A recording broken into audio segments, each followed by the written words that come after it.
बिस्मिल्लाहिर्रहमानिर्रहीम। Today's topic of discussion is infectious disease rapid revision. तो start करते हैं। सबसे पहले है वायरल इन्फेक्शन। वायरल इन्फेक्शन को आपने दो कैटेगरी में डिवाइड करना है, एक्जेंथम एंड विदाउट एक्जेंथम। अब एक्जेंथम क्या होता है? अब एक्जेंथम और एनेंथम को सेपरेट आपने करना है। अब एक्जेंथम क्या होता है? आपको पता है कि हमारी जो आउटर कवरिंग है वो स्किन है और इंटरनल कवरिंग को बोलते हैं म्यूकस मेम्ब्रेन। अगर आपको वाइट सेपरेट रैश मिले और साथ फीवर मिले चाइल्डहुड में, तो वो क्या होता है? वो एक्जेंथम होता है। जबकि एनेंथम क्या होता है? Rash on the mucous membrane. तो exanthem rash on the skin और rash on the mucous membrane, this is called enanthem होता है। तो वायरल इन्फेक्शन को आपने दो कैटेगरी में डिवाइड करना है, एक्जेंथम है या एक्जेंथम नहीं है। अब विद एक्जेंथम है तो इसमें measles, rubella, parvovirus B19, human herpes virus 6 and 7, chicken pox और शिंगल्स होता है। चिकन पॉक्स प्राइमरी होता है और शिंगल्स आपका सेकेंडरी इन्फेक्शन होता है। क्लियर? तो आपने ऐसे डिवाइड करना है। अब ये थे विद एक्जेंथम है। अब विदाउट एक्जेंथम है उसमें आपकी डेंगू फीवर आ जाता है, माम्स वगैरह आ जाता है, उसको हम बाद में जाके पढ़ेंगे। अब मीजल्स और रूबेला, इनमें आपको एक्जेंथम के साथ एनेंथम भी देखने को मिलता है और ये दोनों काफी इंपॉर्टेंट है। क्यों? क्योंकि दोनों के अंदर आपको एनेंथम देखने को मिलता है। मीजल्स और रूबेला, इन दोनों में सेम मैक्यूलोपैपुलर रैश देखने को मिलता है और उस मैक्यूलोपैपुलर रैश की लोकेशन भी आपको तकरीबन तकरीबन सेम देखने को मिलती है। लाइक कान के पीछे से स्टार्ट होता है और पूरे ट्रंक को और बॉडी को इन्वॉल्व कर लेता है। अब इन दोनों को कैसे डिफरेंशिएट करना है, मीजल्स को रूबेला को? अब जो मीजल्स होता है, मीजल्स में पहले आपको हाई ग्रेड फीवर देखने को मिलेगा, फिर उसके बाद आपको कफ, कोराइजा, कंजंक्टिवाइटिस के सिम्टम मिलेंगे। ये प्रोड्रोमल सिम्टम होते हैं। हाई ग्रेड फीवर होता है और 3C मिलती है, कफ, कोराइजा, कंजंक्टिवाइटिस। ठीक होगा, ये आपको देखने को मिलता होता है। जबकि जो रूबेला होता है, रूबेला कैसे स्टार्ट होता है, रूबेला की हिस्ट्री क्या होती है? रूबेला का जो ऑनसेट होता है, मैं आपको कंपेयर करके बता रहा हूँ। रूबेला के जो प्रोड्रोमल सिम्टम होते हैं उसमें भी फीवर होता है, ठीक है, लेकिन उसमें फीवर लो ग्रेड फीवर होता है। मीजल्स में हाई ग्रेड फीवर होता है, रूबेला में आपको लो ग्रेड फीवर आपको देखने को मिलता है। तो पहले मीजल्स और रूबेला को कंपेयर कर रहे हैं। दोबारा बता दूं, मीजल्स स्टार्ट होता है हाई ग्रेड फीवर से और 3C होती है, कफ, कोराइजा, कंजंक्टिवाइटिस है। जबकि रूबेला के अंदर आपको लो ग्रेड फीवर आपको देखने को मिलता है। क्लियर? और रेस्पिरेटरी सिम्टम आपको देखने को मिलते हैं। और दूसरा इंपॉर्टेंट पॉइंट है, लिम्फेडिनोपैथी देखने को मिलती है। ये प्रोड्रोमल सिम्टम होते हैं। Lymphadenopathy specifically posterior cervical lymphadenopathy देखने को मिलती है, या पोस्ट ऑरिकुलर या सब ऑक्सीपिटल लिम्फेडिनोपैथी देखने को मिलती है। तो पहले तो आपने डिफरेंशिएट कर लिया, high grade fever, low grade fever, 3C थे, सर्वाइकल लिम्फेडिनोपैथी था, सब ऑक्सीपिटल या पोस्ट ऑरिकुलर था। अगला पॉइंट है कि जो मीजल्स में आपको एनेंथम देखने को मिलता है और रूबेला में भी एनेंथम देखने को मिलता है। अब जो मीजल्स में जो एनेंथम होता है वो होता है कोप्लिक स्पोर्स होते हैं। ठीक हो गया? ओके, यानी मीजल्स के पहले 3 दिन में आपको 3C मिलेंगे, फिर आपको कोप्लिक स्पोर्स देखने को मिलेंगे। कोप्लिक स्पोर्स क्या होते हैं? कोप्लिक स्पोर्स वाइट स्पोर्स होते हैं, वाइट एरिथेमाटस रैश होता है, यानी वाइट स्पोर्स हो गए, उनको सराउंड करेगा एरिथेमा और ये बक्कल म्यूकोजा पे होते हैं। And these are the pathognomonic features. Okay, सही हो गया? पैथोग्रामिक फीचर ये आपको एग्जामिनेशन पर मिलेंगे। ठीक है, तो वाइट सेंटर है और रेडिश बॉर्डर है और बक्कल म्यूकोजा पे है, तो ये क्या होते हैं? कॉप्लिक स्पॉट्स होते हैं। जबकि रूबेला के अंदर आपको फोर्शाइमर स्पॉट्स देखने को मिलती है। These are the small petechial lesion on the soft palate, but ये डायग्नोस्टिक नहीं होती। अब कॉप्लिक स्पॉट तो डायग्नोसिस होते हैं। इसके बाद एक्जेंथम है। एक्जेंथम दोनों में सिमिलर होता है, दोनों में मैक्यूलोपैपुलर रैश होता है, कान के पीछे से स्टार्ट होता है, फेस में पूरी बॉडी को इन्वॉल्व कर लेता है। लेकिन रूबेला के केस में आपको एक स्पेसिफिक पॉइंट आपको देखने को मिलेगा। ठीक है, अच्छा, मीजल्स में तो वही मैक्यूलोपैपुलर रैश है, वो आपको देखने को मिलता है। जबकि रूबेला में को क्या होता है? जो रैश होता है फेस से स्टार्ट होता है, ट्रंक को इन्वॉल्व करता है, लेकिन ये लेस इंटेंस होता है और लेस ड्यूरेशन का होता है। स्पेसिफिकली 3 दिन को इन्वॉल्व करेगा। ये आपका ऑलमोस्ट पॉइंट आ जाएगा। क्लियर? तो ऑलमोस्ट मैंने मीजल्स और रूबेला को डिफरेंशिएट करने वाले पॉइंट्स आपको मैंने बता दिया। इसके अलावा आपको लाइक रूबेला के केस में आपको जॉइंट्स पेन भी आपको देखने को मिल सकता है, लाइक आपको आर्थराइजी वगैरह देखने को मिल सकता है। रूबेला में स्पेसिफिक होते हैं ऑलमोस्ट। तो मैंने मीजल्स और रूबेला का आपको डिफरेंस बता दिया। तो सिंपली स्टार्ट करते हैं। मीजल्स है, मीजल्स यंग चिल्ड्रन में देखने को मिलता होता है। अच्छा, ये जो वायरल इन्फेक्शन विद एक्जेंथम होते हैं पहले महीनों में क्यों नहीं हो सकते? क्योंकि फर्स्ट 6 to 12 मंथ में मैटरनल एंटीबॉडी होती है, प्रोटेक्शन प्रोवाइड करती है, हमेशा 1 साल के बाद देखने को मिलेंगे। तो मीजल्स होता है, मीजल्स का दूसरा नाम क्या होता है? रोबियोला होता है। क्या नाम है मीजल्स का दूसरा नाम? रोबियोला। रोबियोला होता है। आरएनए पैरामिक्सोवायरस की वजह से होता है। इनक्यूबेशन पीरियड 6 to 19 डेज होता है। सेम इनक्यूबेशन पीरियड इसका भी है, कहने का मतलब है रूबेला का भी है। मोड ऑफ ट्रांसमिशन दोनों का सेम है, रिस्पिरेटरी ड्रॉपलेट के जरिए फैलते होते हैं। क्लियर? तो ऑलमोस्ट ये हो जाएगा। बाकी मीजल्स कैसे स्टार्ट होता है? हाई ग्रेड फीवर होता है और 3C देखने को मिलती है, कफ, कोराइजा, कंजंक्टिवाइटिस होता है, कॉप्लिक स्पॉट्स आपको देखने को मिलते होते हैं। क्लियर? और जो कॉप्लिक स्पॉट्स होता है, वाइट स्पॉट्स होते हैं surrounded by erythema on the buccal mucosa. इसके बाद है कि ये पैथोगोनोमिक होती है मीजल्स में। फिर एक्जेंथम को मैंने एक्सप्लेन किया था कि मैक्यूलोपैपुलर रैश होता है, कान के पीछे से स्टार्ट होता है, फिर बॉडी को इन्वॉल्व करना शुरू कर देता है और रैश इसी सेम मैनर में फेड हो जाता है। अगर हेड पे है, जब बॉडी को इन्वॉल्व कर रहा होगा तो हेड वाला रैश बिल्कुल ठीक ठाक हो जाएगा। क्लियर? ऑलमोस्ट ये है। सही हो गया। तो आगे ये आ जाएगा मीजल्स के बारे में। इसके बाद नेक्स्ट है अच्छा ये रैश ना सेफलोकोडिल इन्वॉल्व करता होता है, ठीक है, मीजल्स का रूबियोला भी कहते हैं। अब इसकी कॉम्प्लिकेशन एग्जाम में पूछी जा सकती है। तो मीजल्स की जो क्या कॉम्प्लिकेशन होती है, मीजल्स में आपको ओटाइटिस मीडिया देखने को मिलता होता है, ठीक है। Most common complication otitis media होती है। इसके अलावा निमोनिया होता है। जो मोस्ट फियर्ड कॉम्प्लिकेशन होती है एंसेफलाइटिस होता है। जो लेट कॉम्प्लिकेशन होती है वो सब एक्यूट स्क्लेरोसिंग पैन एंसेफलाइटिस होता है। अगर आपको याद नहीं होता तो आपने निमोनिक रट्टा मारना पॉइंट से, पी से निमोनिया, ओ से आपको देखने को मिलेगा ओटाइटिस, और एम से मीडिया आ जाएगा, ई से एंसेफलाइटिस आ जाएगा, और पॉइंट्स एस से सब एक्यूट स्क्लेरोसिंग पैन एंसेफलाइटिस आपको देखने को मिलता होता है। क्लियर। अब इसका ट्रीटमेंट क्या होता है? इसका ट्रीटमेंट सपोर्टिव होता है। इसमें आपने विटामिन ए देना होता है। इसके अलावा आपने ह्यूमन इम्यूनोग्लोबुलिन देनी होती है। ये आपने with in the 6 days of exposure में आपने देनी होती है, ठीक हो गया। With in 6 days of exposure आपने देनी होती है, क्योंकि ये कंप्लीटली अटैक को खत्म कर देती है। अब आपने जो ह्यूमन इम्यूनोग्लोबुलिन्स होती है कब देनी है? जब इम्यूनो कॉम्प्रोमाइज्ड है, या नॉन इम्यून प्रेग्नेंट फीमेल है, या फिर नॉन इम्यून चिल्ड्रन है लेस देन 3 years। अगर प्रिवेंशन करनी है तो प्रिवेंशन के लिए वैक्सीनेशन 12 से लेकर 15वें महीने पे देते होते हैं। MMR वैक्सीनेशन देते हैं, मीजल्स मैम्स रुबैला की। अब रुबैला वाले से निकल गया, लेकिन मीजल्स और रुबैला मम्स की भी 12 से लेकर 15वें हफ्ते पे MMR देते होते हैं। बस ठीक है, ये हो जाएगा।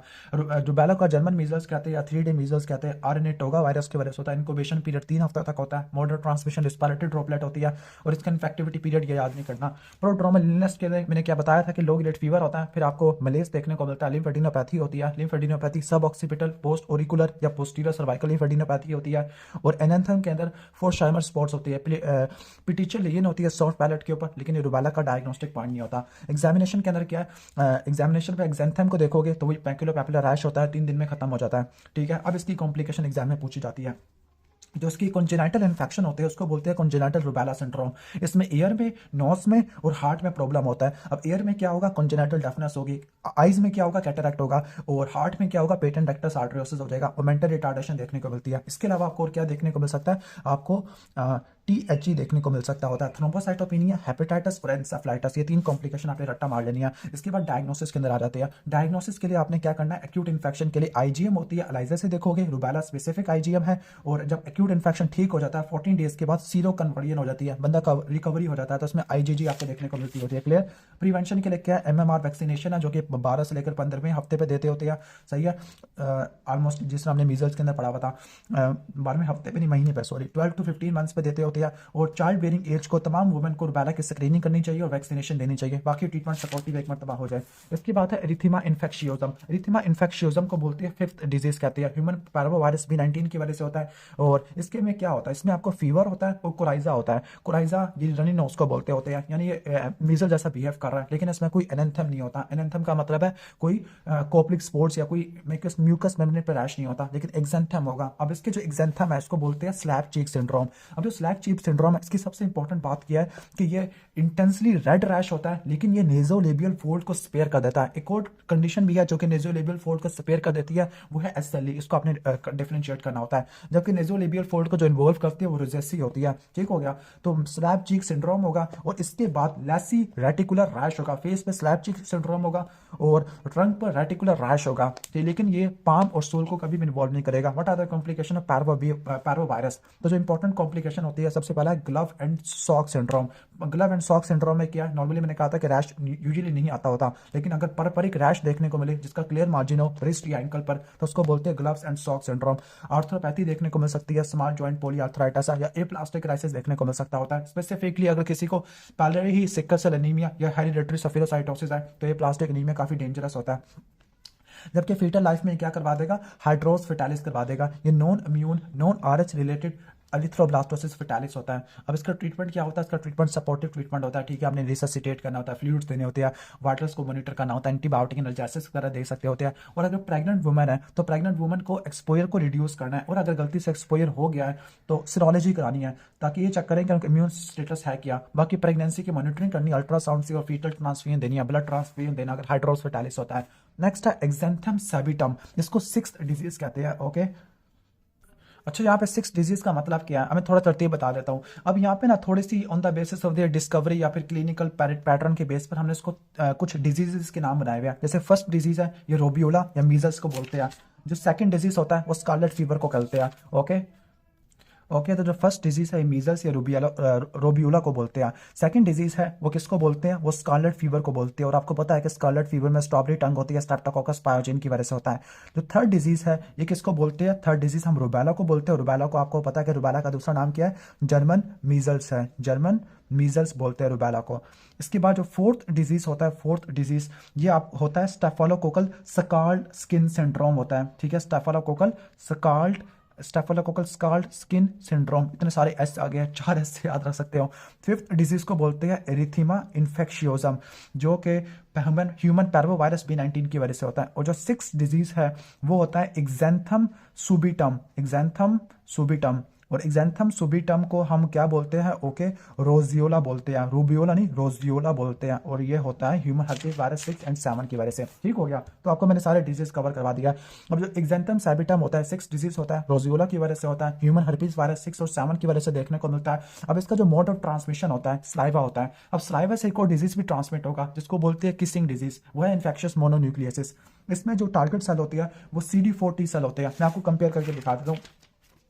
जो इन्फेक्शियस मोनोन्यूक्लियोसिस है उसमें CD8 यानी जो किलर सेल होते हैं वो एक्टिवेट हो जाते हैं, लेकिन इसमें जो सेल इन्फेक्ट होते हैं या टारगेट होते हैं वो CD4 होते हैं। दोनों की ट्रांसमिशन सलाइवा से होती है और इसको हम किसिंग डिजीज भी कहते हैं, इन्फेक्शियस मोनोन्यूक्लियोसिस को। एक्जेंथम सैबिटम इसमें स्किन में रैश होता है, जबकि उसमें आपको यूजुअली रैश देखने को नहीं मिलता। अगर रैश होगा तो एम्पिसिलिन या मोक्सिलिन को यूज करने की वजह से होगा। क्लियर, तो हम इसी पे रहते हैं। इसमें क्या क्लिनिकल फीचर होगा, इसमें आपको हाई ग्रेड फीवर देखने को मिलेगा जो कि 106 डिग्री यहाँ तक चला जाएगा। ठीक हो गया, हाई ग्रेड फीवर आपको देखने को मिलता होता है। यंग चिल्ड्रन को अफेक्ट करता है, खासतौर पर जो 6 से लेकर 36 महीनों के होते हैं। ठीक है, ह्यूमन हेपेटाइटिस वायरस 6 और 7 की वजह से आपको देखने को मिलता होता है। मेनली आपने 6 को रट्टा मार लेना है। हाई ग्रेड फीवर होता है, जब फीवर ठीक होता है ना तो रैश होता है, रैश। और रैश ये भी फेस से, सॉरी, नेक से और ट्रंक से होता है और ये फेस को और एक्सट्रीमिटीज को इन्वॉल्व करता है।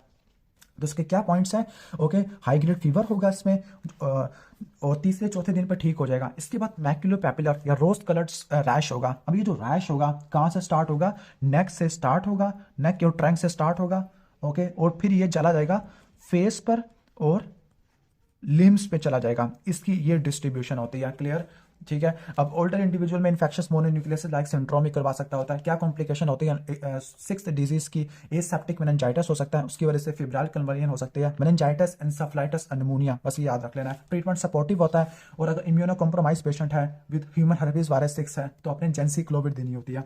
इसके बाद है वेरिसिला zoster virus, this is the important, ये पास पेपर में आ भी चुका है। तो वेरिसिला जोस्टर वायरस, अब इसकी दो मैनिफेस्टेशन होती है। वेरिसिला जोस्टर वायरस एक हर्पीस वायरस होता है जिसको हम बोलते हैं डीएनए इन्वेलप्ड वायरस है। अब इसके दो डिस्टिंक्ट फेजेस होते हैं। प्राइमरी इन्फेक्शन में चिकन पॉक्स कराता है जिसको वेरिसिला कहते हैं। जो रीएक्टिवेशन या जो सेकेंडरी इन्फेक्शन होता है उस केस में शिंगल्स होता है जिसको हम जोस्टर इन्फेक्शन कहते हैं या हर्पीस जोस्टर कहते हैं। क्लियर। अब जो चिकन पॉक्स है, चिकन पॉक्स की मोड ऑफ ट्रांसमिशन रेस्पिरेटरी होती है। Incubation period once again 3 weeks होता है और इसका जो इन्फेक्टिविटी पीरियड है रैश से पहले 4 दिन पहले और लास्ट वेजिकल जब इरप्ट हो रही है, वैसे छोड़ देने इन्फेक्टिविटी पीरियड किसी काम का नहीं होता। अब इसमें जो कीवर्ड जो नोट करना आपने वो है टीयर ड्रॉप रैश होता है। टीयर ड्रॉप वेजिकुलर रैश होता है और ये सेंट्रीपिटल होता है। सेंट्रीपिटल मतलब बॉडी की मिड लाइन में, ट्रंक पे ज्यादा देखने को मिलता है एज कंपेयर टू लिम्स है। तो नंबर 1 टीयर ड्रॉप रैश होता है, नंबर 2 सेंट्रीपिटल रैश आपको देखने को मिलता है, नंबर 3 प्रोराइटिक रैश होता है और इसकी बहुत सारी स्टेजेस होती है। इसको प्लियोमॉर्फिक रैश भी कहते हैं। लाइक सबसे पहले मैक्यूल होगा, फिर वो वेजिकल में कन्वर्ट हो जाएगा, वेजिकल में पानी भरा हुआ होता है, उस पानी में पल्स आ जाएगी,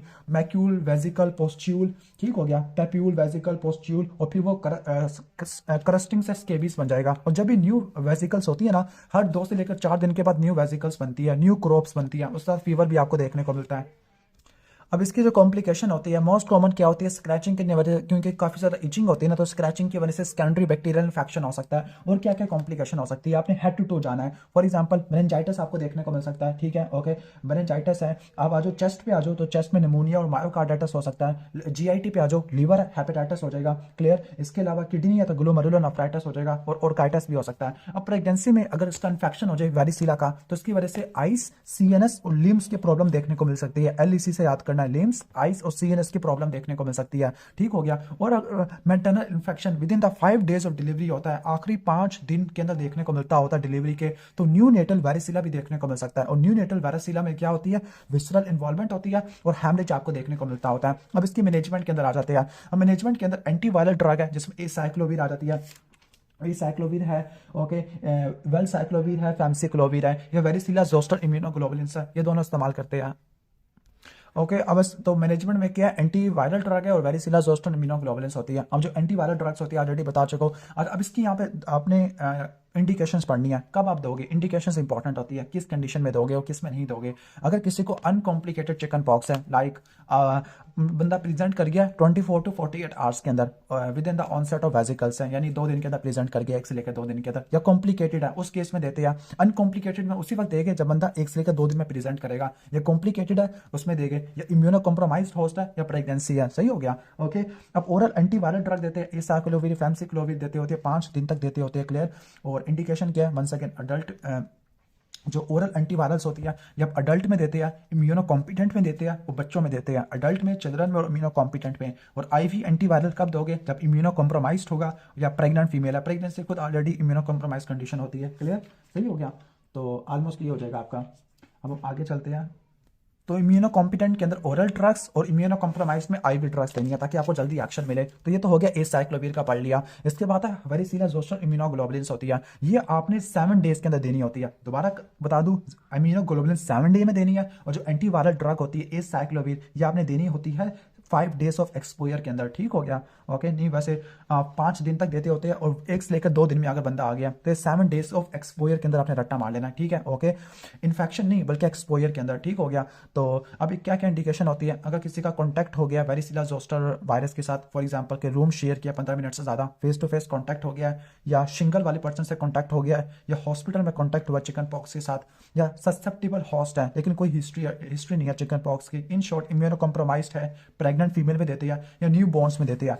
न्यू बॉर्न में कब देंगे, जब प्री मेच्योर होगा, 28 हफ्तों से पहले का होगा, या ऐसी माँ जिसको चिकन पॉक्स हुआ था with in 5 days of delivery, या डिलीवरी के 2 दिन के बाद, जिसमें न्यू नेटल वेरिसिला होने के चांसेस ज्यादा है। ठीक हो गया। तो क्या क्या इंडिकेशन रट्टा मारनी है, कॉन्टैक्ट है, ससेप्टिबल हॉस्ट है, इम्यूनो कॉम्प्रोमाइज्ड है, और प्रेग्नेंट फीमेल है, या न्यू बॉर्न्स जिसमें न्यू नेटल वेरिसिला डेवलप होने के चांसेस ज्यादा होते हैं। अब प्रिवेंशन के लिए भी दे सकते हैं वेरिसिला जोस्टर इम्यूनोग्लोबुलिन्स को, लाइक लाइव एटीन्यूएटेड वैक्सीन होती है। अब पहले डोज लगती है 1 साल पे, और सेकंड डोज आपको 4 से लेकर 6 साल के बाद लगती होती है। क्लियर। सही हो गया। और अडल्ट को 2 डोजेज लगती होती है 1 मंथ अपार्ट। तो ये तो हो गया वेरिसिला जोस्टर इम्यूनोग्लोबुलिन। इसके बाद है शिंगल्स। शिंगल्स है हर्पीज जोस्टर वायरस का इन्फेक्शन होता है। ओके तो असल में होता है क्या है, असल में ये है कि प्राइमरी इन्फेक्शन होता है, चिकन पॉक्स होता है, लेकिन प्राइमरी इन्फेक्शन के बाद वो डोर्सल रूट गैंग्लिया में डोरमेंट हो जाता है, और वो दोबारा रीएक्टिवेट होकर शिंगल्स करवा देता होता है। अब जो शिंगल्स होते हैं ये आपको एल्डरली पॉपुलेशन में देखने को मिलते हैं। अब इसमें याद क्या रखना है, इसमें unilateral dermatomal band like distribution of rash होता है। बैंड लाइक यूनिलैटरल डर्माटोम पे होता है, स्पेसिफिकली थोरैसिक डर्माटोम पे होता है। लेकिन रैश आने से पहले आपको पेन या बर्निंग डिस्कंफर्ट मिलेगा। ठीक है। यूनिलैटरल डर्माटोमल रैश होता है, और इससे पहले आपको बर्निंग पेन आपको देखने को मिलता होता है। थोरैसिक डर्माटोम को इन्वॉल्व करता होता है, और अगर फेस को इन्वॉल्व करेगा तो ऑफ्थेल्मिक नर्व को इन्वॉल्व करता है, जिसकी वजह से कॉर्नियल अल्सरेशन और ब्लाइंडनेस हो सकती है। अब इससे रिलेटेड 2 सिंड्रोम पढ़ने हैं, रैमसी हंट सिंड्रोम, और दूसरा आता है post hepatic neuralgia. Ramsay Hunt syndrome, अच्छा ये बात याद रख लेना कि जो रैमसी हंट सिंड्रोम होता है ना, ये वेरिसिला जोस्टर की वजह से होता है, जबकि बेल्स पाल्सी हर्पीज सिम्प्लेक्स की वजह से होती है। रैमसी हंट सिंड्रोम में अगर वायरस जेनिकुलेट गैंग्लिया और फेशियल नर्व को इन्वॉल्व करेगा तो फेशियल नर्व की पाल्सी मिलेगी सेम साइड पर, सेम साइड पे आपको लॉस ऑफ टेस्ट और बक्कल अल्सरेशन देखने को मिल सकती है। फेशियल नर्व की इन्वॉल्वमेंट है। In short ipsilateral facial paralysis है, वेजिकुलर रैश है एक्सटर्नल कोस्टल कैनाल के अंदर, और ओटैल्जिया मिल रहा है, तो रैमसी हंट सिंड्रोम होता है। ठीक है। और शिंगल्स की एक और कॉम्प्लिकेशन क्या होती है, पहले क्या हुआ था, रैश हुआ था, डर्माटोमल रैश था, उसके 1 से लेकर 6 महीनों के बाद पेन आपको देखने को मिल रहा है। This is called post herpetic neuralgia. तो जो सिंपल जो शिंगल्स का ट्रीटमेंट होता है वो क्या होता है, शिंगल्स का ट्रीटमेंट, तो शिंगल्स के ट्रीटमेंट में आपने एंटीवायरल ड्रग इस्तेमाल करनी है। 1 से 5 दिन तक इस्तेमाल करोगे। ठीक है। ओके एसाइक्लोविर है, वेलसाइक्लोविर और फैमसिक्लोविर होता है। और पोस्ट हर्पेटिक न्यूरल्जिया के लिए आप एग्रेसिव एनाल्जेसिया दोगे, बहुत ज़्यादा एनाल्जेसिया दोगे। कैसे दोगे आप, एमिट्रिप्टालिन दोगे या गाबापेंटिन दोगे, आग दे दोगे, आग यानी आग लगी हुई है तो आग दे दोगे, एजी। इसके अलावा कैप्साइसिन क्रीम इस्तेमाल कर सकते हैं और कॉर्टिकोस्टेरॉइड इस्तेमाल कर सकते हैं। अब वायरल इन्फेक्शन विदाउट एक्जेंथिम है, तो वायरल इन्फेक्शन विदाउट एक्जेंथिम में सबसे पहला आ जाता है मम्स। तो मम्स पैरामिक्सो वायरस की वजह से होता है। इन्फेक्टिविटी पीरियड 1 सेकेंड 3 वीक्स होता है, इनक्यूबेशन पीरियड 3 वीक्स होता है, लेकिन इतना कोई खास काम की चीज़ नहीं है। अब हम आ जाते हैं क्लिनिकल फीचर के अंदर मम्स के। अब मम्स के अंदर क्या होता है, मम्स मम्स को उर्दू में कॉन्फेडे भी कहते हैं, यानी बायलैटरल पैरोटिड ग्लैंड की स्वेलिंग आपको देखने को मिलती होती है। तो मम्स में आपको हाई ग्रेड फीवर मिलेगा, फेशियल पफिनेस होती है, बायलैटरल पैरोटिड ग्लैंड की लार्जमेंट होती है, बंदा सही से रोटी नहीं खा पाएगा, स्वैलो नहीं कर पाएगा, बात भी नहीं कर पाएगा। तो ये पॉइंट्स होते हैं। अब ये मेनली जो डिजीज है ना स्कूल गोइंग चिल्ड्रन का डिजीज होता है। तो इसमें आपको जो सिम्टम्स होते हैं वो नॉन स्पेसिफिक सिम्टम्स होते हैं, लाइक पहले फीवर हेडेक होगा, लेकिन उसके बाद बायलैटरल टेंडर पैरोटिडोमेगाली होगी, पैरोटिड ग्लैंड की लार्जमेंट देखने को मिलेगी। What are the complication? तो जो मोस्ट कॉमन कॉम्प्लिकेशन होती है वो मेनिंजोएन्सेफलाइटिस देखने को मिलती है। इसके अलावा और क्या देखने को मिल सकता है? ओके, मेल्स में एपिडिडोमोर्काइटिस होता है जिसकी वजह से टेस्टिकुलर एट्रोफी होती है, लेकिन इनफर्टिलिटी नहीं होती। इसके अलावा फीमेल में ओवोफ्राइटिस हो सकता है, पेनक्रेटाइटिस हो सकता है, अबॉर्शन या मायोकार्डाइटिस हो सकता है। क्लिनिकल डायग्नोस होता है, आईजीएम आपने लेनी होती है, एंटीबॉडी। मैनेजमेंट में क्या है? वंस अगेन सपोर्टिव मैनेजमेंट होती है। और काइटिस है तो आपने बेड रेस्ट, एंटीबायोटिक या लोकल सपोर्ट प्रोवाइड करनी है। आर्थराइटिस है तो स्टेरॉइड्स देनी है, और अदरवाइज प्रिवेंशन के लिए एमएमआर आपने देनी होती है। इसके बाद नेक्स्ट है इन्फेक्शियस मोनोन्यूक्लियोसिस। इन्फेक्शियस मोनोन्यूक्लियोसिस में क्लासिकल ट्रायड होता है, फीवर, सोर थ्रोट में फ्रेंजाइटिस और टॉन्सिलाइटिस आ जाता है, और आपको सर्वाइकल लिम्फेडिनोपैथी देखने को मिलती है। Once again posterior cervical lymphadenopathy देखने को मिलती है, जो रुबेला में भी थी। ठीक हो गया, तो ये चीज़ें देखने को मिलती है। इसके अलावा हेपेटोसप्लीनोमेगाली होती है, और अगर आप एम्पीसिलिन या मोक्सिलिन इस्तेमाल करोगे तो एंटीबायोटिक रैश हो जाएगा। तो इन्फेक्शियस मोनोन्यूक्लियोसिस किसिंग डिजीज है, Epstein Barr virus. Okay, Epstein Barr virus की वजह से आपको देखने को मिलता होता है, क्लियर, और जो कि गैमा हर्पीज वायरस होता है। क्लियर, क्या होता है? गैमा हर्पीज वायरस होता है। अब इसकी जो ट्रांसमिशन होती है वो कैसे होती है? स्लाइवा से होती है, जिसकी वजह से उसको किसिंग डिजीज कहते हैं। क्लिनिकल फीचर में क्या? हाई ग्रेड फीवर होता है, पोस्टीरियर सर्वाइकल लिम्फेडिनोपैथी होती है, हेपेटोसप्लीनोमेगाली होती है, एंटीबायोटिक रैश आपको देखने को मिल सकता है, लाइक एम्पीसिलिन की वजह से या एमोक्सिलिन की वजह से। क्या कॉम्प्लिकेशन हो सकती है? ओके, तो जो कॉम्प्लिकेशन हो सकती है इसकी, लाइक क्रॉनिक एयरवे ऑब्स्ट्रक्शन हो सकती है ड्यू टू फ्रेंजाइटिस, तो फ्रेंजाइटिस की वजह से हो सकती है। हेपेटोसप्लीनोमेगाली थी, दैट मींस सप्लीन रप्चर हो सकती है, थ्रोम्बोसाइटोपिनिया देखने को मिल सकता है, क्रेनियल नर्व पाल्सी हो सकती है, और एक इंपॉर्टेंट सिंड्रोम है X linked lymphoproliferative syndrome, this is called Duncan syndrome. Okay, तो डंकन सिंड्रोम आपको देखने को मिल सकता होता है। और एप्स्टीन बार वायरस की वजह से है ना, तो एप्स्टीन बार वायरस की वजह से मैलिग्नेंसी हो सकती है, nasopharyngeal carcinoma, Burkitt lymphoma, primary CNS lymphoma, Hodgkin lymphoma. तो नेसोफेरेंजियल कार्सिनोमा और बर्किल लिम्फोमा को रट्टा मार लेना। अब डायग्नोसिस के लिए सबसे पहले सीबीसी कराते हैं। सीबीसी में आप पेरिफेरल ब्लड स्मीयर कराते हैं, उसमें आपको एक्टिवेटेड CD8 टी लिम्फोसाइट मिलते हैं, उनको ग्लैंडुलर फीवर सेल भी कहते हैं। That is why infectious mononucleosis is also called glandular fever, non specific finding होती है। अब इसके अलावा एटिपिकल लिम्फोसाइटोसिस मिली है, एक्टिवेटेड CD8 सेल है, ग्लैंडुलर फीवर सेल है। और नेक्स्ट है हिट्रोफिल एंटीबॉडी देखना। कैसे देखोगे? मोनोस्पोर टेस्ट है, जिसमें हॉर्स के आरबीसी एग्लूटिनेट होते हैं, अगर शीप के आरबीसी एग्लूटिनेट हो तो उस टेस्ट को बोलते हैं पोल बर्नल टेस्ट है। इसके बाद एक्यूट इन्फेक्शन है, एक्यूट इन्फेक्शन को चेक करने के लिए एंटीबॉडीज देते होते हैं। वो एंटीबॉडीज वायरल कैप्सिड एंटीजन के खिलाफ हो सकती है, या Epstein Barr virus early antigen के खिलाफ हो सकती है। अब एप्स्टीन बार वायरस एंटीजन है उसको आइडेंटिफाई करोगे पीसीआर से, और वायरल कैप्सिड एंटीजन है उसको आइडेंटिफाई करोगे एलाइजा से। सही हो गया। इसके अलावा इनिशियली क्या होती है, जो एंटीबॉडीज होती है to Epstein Barr virus nuclear antigen, initially absent होती है। ठीक हो गया, क्लियर, तो बाद में आ जाती होती है। इसके बाद ट्रीटमेंट के अंदर आ जाते होते हैं। ट्रीटमेंट के अंदर मोस्ट वैल्यूएबल आपका कौन सा होता है? वायरल कैप्सिड एंटीजन होता है, क्योंकि इनिशियली जो न्यूक्लियर एंटीजन वाली एंटीबॉडी है ना वो गायब हो जाती है। ट्रीटमेंट में क्या है? सपोर्टिव मैनेजमेंट होती है। क्लियर, इसका क्या ट्रीटमेंट होगा? सपोर्टिव मैनेजमेंट होती है। सेल्फ लिमिटिंग डिजीज होता है, बेड रेस्ट करना होता है, एस्टामाइनोफिन देना है, स्टेरॉइड देना होता है अगर फेरेंजियल एडीमा ज्यादा सीवियर है। स्टेरॉइड आप न्यूरोलॉजिकल इन्वॉल्वमेंट के लिए दे सकते हो, थ्रोम्बोसाइटोपिनिया या हिमोलिटिक एनीमिया के लिए दे सकते हो, लेकिन आपने इसमें कॉन्टैक्ट स्पोर्ट्स या स्ट्रीनुअस एक्टिविटी को मिनिमाइज करना है, क्योंकि सप्लीनोमेगाली है और सप्लीन फट भी सकती है। Next is dinghy, one of the most hot topic, और ये कंफर्म सवाल आएगा प्रॉफ में। ठीक है, तो उसको अच्छे से आपने पढ़ना है, डेंगी वाला। अब डेंगी में आपको दो चीज़ें होती है, क्लासिकल डेंगी फीवर होता है जिसको हड्डी तोड़ बुखार कहते हैं, और दूसरा होता है आपका डेंगी हेमरेजिक फीवर होता है। तो जो क्लासिकल डेंगी फीवर होता है उसमें आपको क्या क्या मिलता है, कैसे डायग्नोस करना है? हाई ग्रेड फीवर होगा, रेट्रो ऑर्बिटल पेन होगा, पूरी बॉडी में दर्द हो रहा होगा, हेडेक होगा, माइल्जिया होगा, ब्रेक बोन फीवर देखने को मिलेगा। ओके, और इसके अलावा आपको एसाइटिस या प्लूरल फीलिंग भी देखने को मिल सकती है, वो प्लाज्मा लीकेज की वजह से देखने को मिलती होती है। तो ये क्लासिकल डेंगी फीवर के मैंने पॉइंट्स बता दिया है। दूसरा इसकी जो कॉम्प्लिकेशन होती है वो डेंगी हेमरेजिक फीवर है। अब जो डेंगी हेमरेजिक फीवर है उसकी आपको स्टेजेस देखने को मिलती है, स्टेज 1, 2, 3, 4, ये पास्ट पेपर का क्वेश्चन है। स्टेज 1 का मतलब है कि अगर फीवर के साथ हेमरेजिक मैनिफेस्टेशन हो, लाइक एकाइमोसिस या पर आ गया है, और साथ में आपको प्लाज्मा लीकेज मिल रहा है, तो उसका मतलब है वो ग्रेड 1 है। ग्रेड 2 का मतलब है कि ग्रेड 1 के साथ आपको स्पॉन्टेनियस ब्लीडिंग आ गया, खुद ब खुद ब्लीडिंग नहीं कर रही है, तो वो ग्रेड 2 हो जाएगा। ठीक है, ग्रेड 3 में क्या होगा? सर्कुलेटरी फेल्योर होगा, शॉक हो जाएगा, पल्स कमजोर है, ब्लड प्रेशर प्रेशर कम हो गया है, पल्स प्रेशर नैरो हो गया, और ग्रेड 4 में आपको सीवियर शॉक देखने को मिलेगा। तो इस तरीके से आपने स्टेजिंग करनी होती है।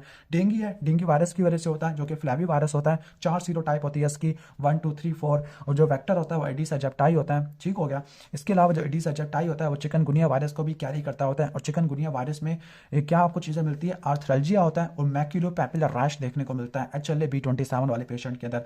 अब जो डेंगू है, most common arthropod born viral infection होता है। इसका जो इंक्यूबेशन पीरियड होता है वो 1 हफ्ते तक होता है, 2 से लेकर 7 दिन तक होता है। ठीक है। और होमोटिपिक एंटीबॉडी, अगर एक सीरोटाइप ने काटा है तो उसके खिलाफ एंटीबॉडी बनेगी और वो लाइफ लॉन्ग होगी, तो उसको बोलते हैं होमोटिपिक इम्यूनिटी। ठीक हो गया। लेकिन अगर दूसरी सीरोटाइप भी आ जाती है, ठीक है, ओके, तो वो सिर्फ कुछ ही महीनों तक रहती होती है। हिट उसको बोलते हैं हेट्रोटिपिक इम्यूनिटी दूसरी सीरोटाइप्स के लिए, तो वो कुछ ही महीनों तक रहती होती है। अब डेंगू में क्या बोलता है, पहले 2 दिन तक सिर्फ मलेस और हेडेक देखने को मिलता है। इसके बाद हाई ग्रेड फीवर होगा, जोड़ों में, सर में और पट्टों में दर्द होगा। ब्रेक बोन फीवर देखने को मिलेगा, ब्रेक बोन फीवर होगा, रिट्रोऑर्बिटल पेन देखने को मिलेगा। इसके अलावा lacrimation, nausea, vomiting, relative bradycardia भी देखने को मिल सकता है। रिलेटिव ब्रेडिकार्डिया आपको टाइफाइड फीवर में भी आपने पढ़ा था, वहाँ पे भी होता है। ठीक है। लिम्फेडिनोपैथी होती है, और इसके लिए एक टेस्ट कराते होते हैं डेंगू हेमरेजिक फीवर के लिए, उसको बोलते हैं टॉर्निक्वेट टेस्ट या हेजिस टेस्ट बोलते हैं। इसमें क्या होगा, ब्लड प्रेशर के कफ को इन्फ्लेट करेंगे तो आपको पेटिचिया देखने को मिलेगी आर्म के ऊपर। ठीक हो गया। और जब आप सिस्टोलिक और डायस्टोलिक के दरमियान में होते हैं, ठीक है, तो ये आपको माइल्ड फॉर्म में होता है, और ये कैपिलरी फ्रेजिलिटी को और थ्रोम्बोसाइटोपिनिया को इंडिकेट करता है। 1 सेकेंड डेंगू हेमरेजिक फीवर में करते होते हैं। अब डेंगू में जो फीवर होता है वो कंटिन्यूसली या तो पूरे हफ्ते तक रहेगा, या ऐसा होगा कि डेंगू में फीवर चौथे या 5वें दिन तक रहेगा, फिर अचानक ही चौथे 5वें दिन पर उतर जाएगा, फिर वापस आ जाएगा। उसको बोलते हैं सडन बैक फीवर। ठीक हो गया। इसके अलावा एक क्रिटिकल फेज होता है। क्रिटिकल फेज यह होता है कि फीवर के 3 से लेकर 7 दिनों के बाद आपको डेंगू हेमरेजिक फीवर या डेंगू शॉक सिंड्रोम के फीचर्स आपको देखने को मिल सकते हैं। ठीक हो गया। और रैश होता है, इनिशियली पहले 2 दिनों में रैश फेंट मैक्यूलर रैश होता है, लेकिन तीसरे से लेकर 5वें दिन पे आपको मैक्यूलर पैपिलर मोरबिलीफॉर्म रैश होता है, और ये रैश प्रेशर लगाने पे ब्लैंच हो जाता है, सेंट्रीफ्यूगली सेपरेट करता है 1 सेकेंड, पाम और सोल को स्फीयर कर देता होता है। पाम और सोल को एक और रैश में स्फीयर करता था, वो ये वाला रैश था, लाइक एरिथीमा इन्फेक्शियोसम वाला। सही हो गया।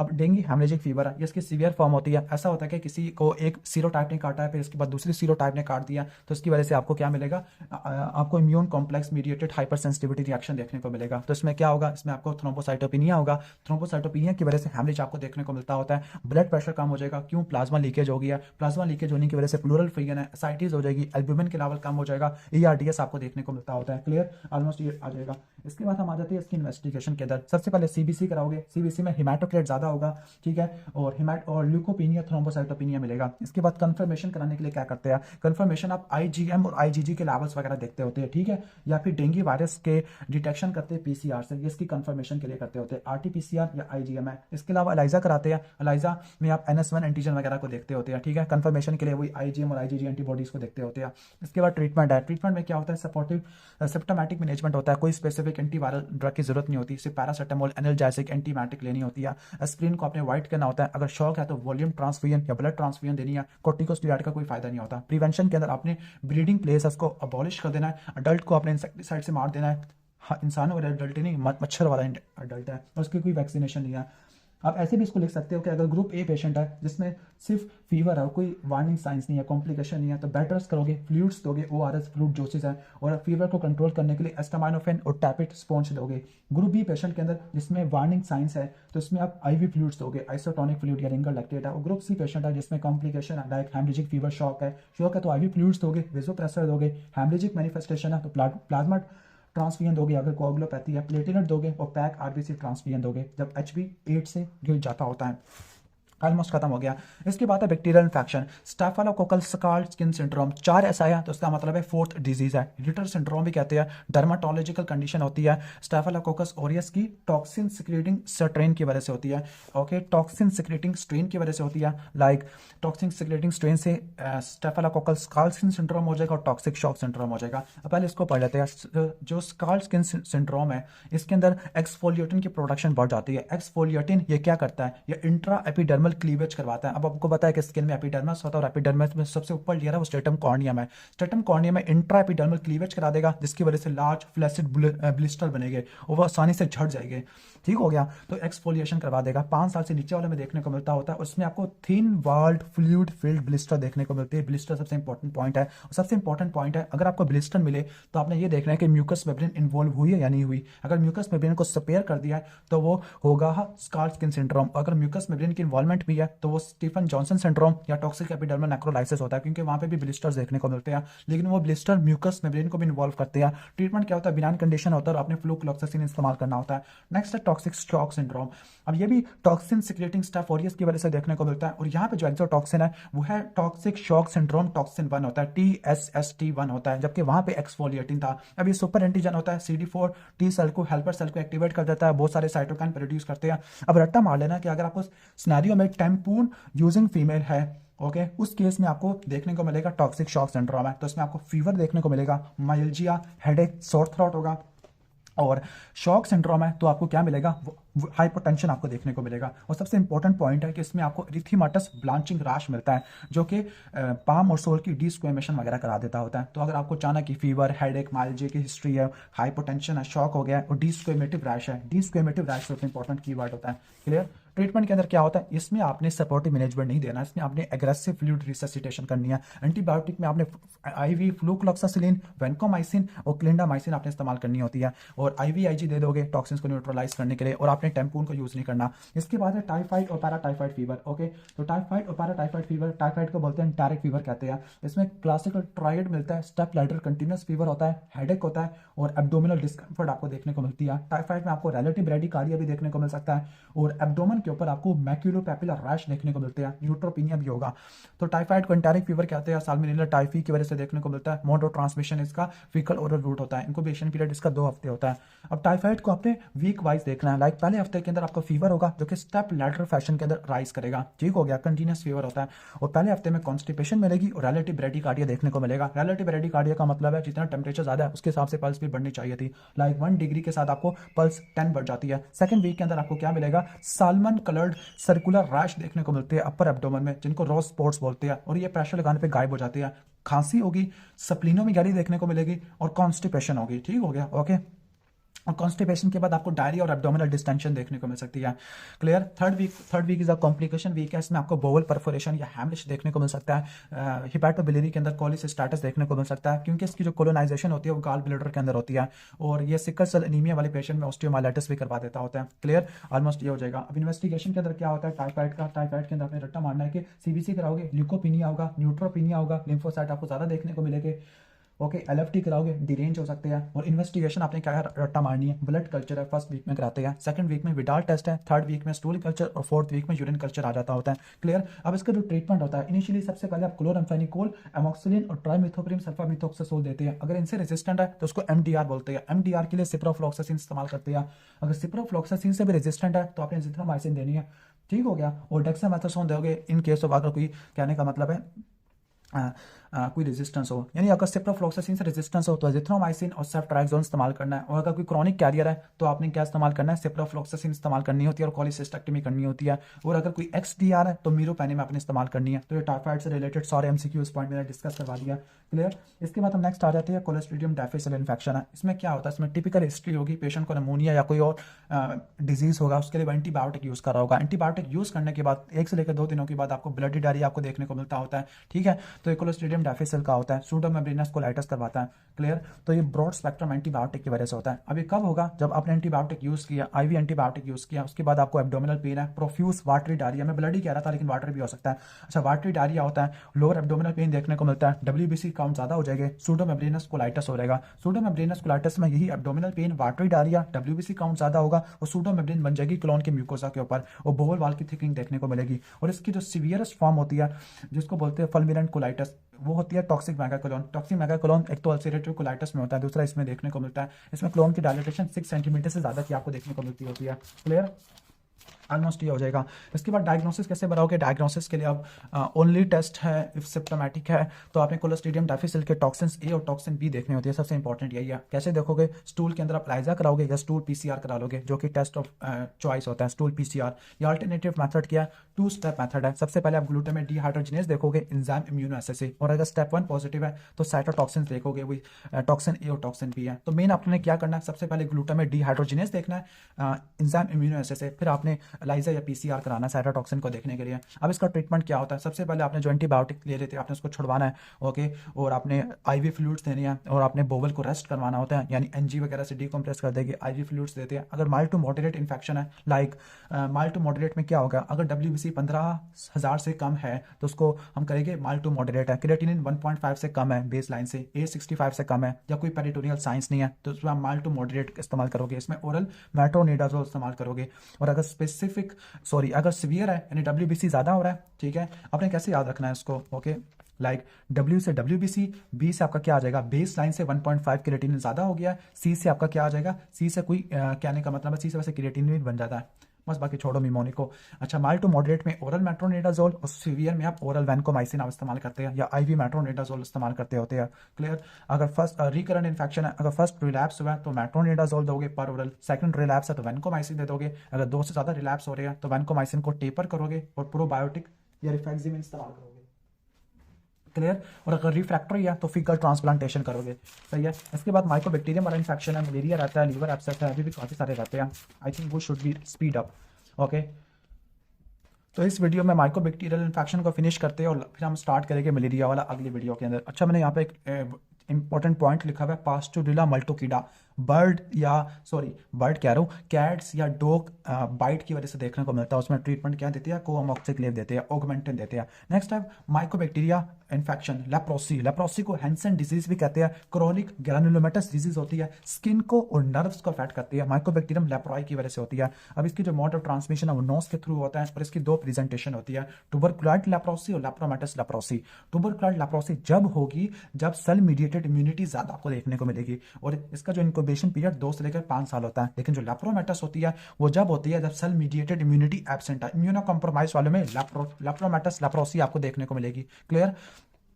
अब हम स्टार्ट करते हैं, इसको कंपेयर करते हैं। जो लेप्रोमेटस लेप्रोसी है ज़्यादा सीवियर फॉर्म होती है ट्यूबरकुलोइड से, तो एक बात रट्टा मार लेना कि अगर आपको 1 या फ्यू साइड्स की इन्वॉल्वमेंट है स्किन नर्व्स की तो ट्यूबरकुलोइड है, जबकि लेप्रोमेटस में वाइडली डिससेमिनेटेड होता है। इसके बाद हम आ जाते हैं मार्जिन के ऊपर। जो लेप्रोमेटस में मार्जिन वेल डिफाइंड होते हैं, ट्यूबरकुलस में मार्जिन वेल डिफाइंड होते हैं, ठीक है, ओके। अब एलिवेशन मार्जिन की एलिवेशन आपको ट्यूबरकुलोइड में देखने को मिलती है।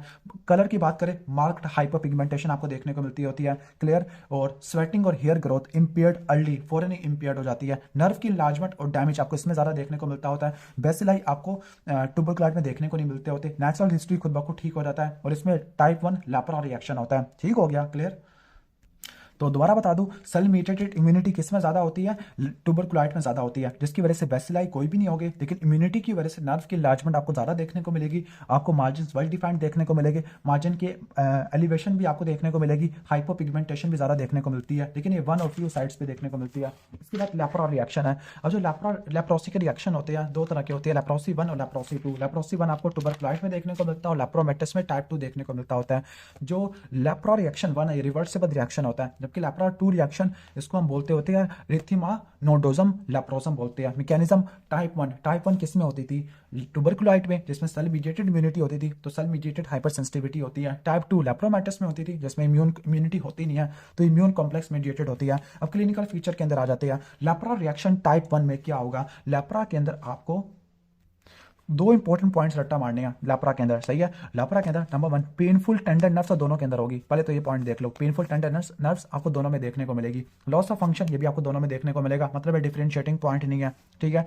अब 2 डिफरेंशिएटिंग पॉइंट्स होता है वो 2 एस है, स्वालन स्किन लेजन और न्यू स्किन लेजन, यानी जो स्वालन स्किन लेजन है और न्यू स्किन लेजन आपको 1 में देखने को मिलती है और 2 में आपको आयराइटस आइरस की इन्फ्लेमेशन है और काइटस मायोसाइटस और लिम्फेडिनाइटिस देखने को मिलता है, ओके। आर्थराइटिस और काइटस, लिम्फेडिनाइटिस और मायोसाइटस होता है। और लेप्रा रिएक्शन का जो मैनेजमेंट होती है वो प्रेडिनिसोलोन होती है, जबकि लेप्रा 2 में आपने क्या देनी होती है, मॉडरेट में प्रेडिनिसोलोन और सीवियर में थायरोइडामाइड इस्तेमाल करते होते हैं, ठीक है। अब इसकी मैनिफेस्टेशन आ जाती है लेप्रोसी की जो मोस्ट कॉमन स्किन लीजन होती है वो स्किन पे आपको मैक्यूल्स या प्लाग्स आपको देखने को मिल सकते हैं, हाइपोपिगमेंटेड मैक्यूल्स करवा देती होती है, सेंसरी लॉस आपको देखने को मिलता है, रिथिमा नोडोजम आपको लेप्रोमेटस लेप्रोसी में देखने को मिल सकता है और स्किन की थिकनिंग की वजह से लाइन ऑन फेस आपको देखने को मिलता है।